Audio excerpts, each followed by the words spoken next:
Sisi tungetamani sana tuone ya kwamba kuna mrejesho kwa wananchi ya kwamba alichokiahidi Daktari Samia juu ya ajira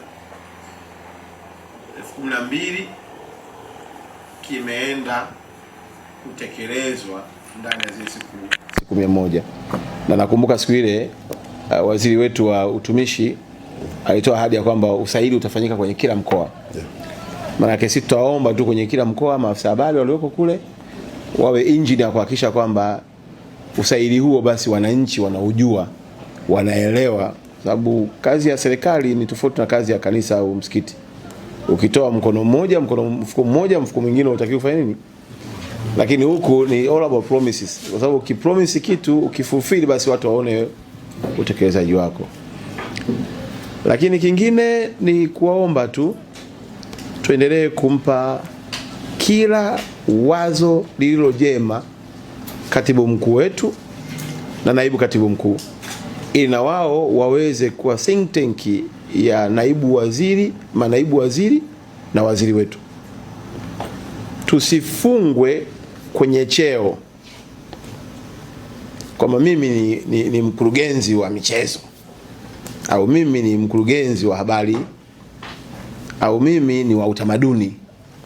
Bado haiondoi uhalali wa wewe kutokufikiri nje ya boksi. Kwa hiyo ningetamani management yetu hii chini ya katibu mkuu wetu iendelee kwa think tank inayokata cross all sector ambazo ziko ndani ya wizara yetu ya habari, utamaduni, sanaa na michezo.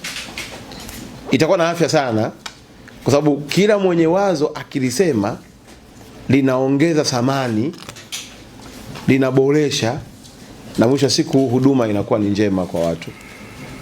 Kwa ndaomba, najua ndugu yetu katibu mkuu wetu pamoja na kaka yetu hapa ni watu ambao wako friendly kabisa, na ndio maana hata mnaona transformation nyingi ambazo wanazifanya ziko based kwenye kuongeza morali na motisha katika utumishi.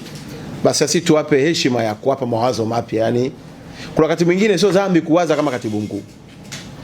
Unajua kuna wakati mwingine watu wanakuwa mimi sasa hapa nikisema hivi ataona kama nawaza cheo chake. Wewe ndio msaidizi. In fact nasemaga hivi, msaidizi anatakiwa kuwa na akili nyingi kuliko bosi. Kwa sababu yeye ndio ana rectify, yani yeye ndio anaweza kuona mapungufu, anaweza kumshauri. Hata ukiona msaidizi anazidiwa na bosi, kila kitu anaelekezwa, unajua kuna tatizo hapo.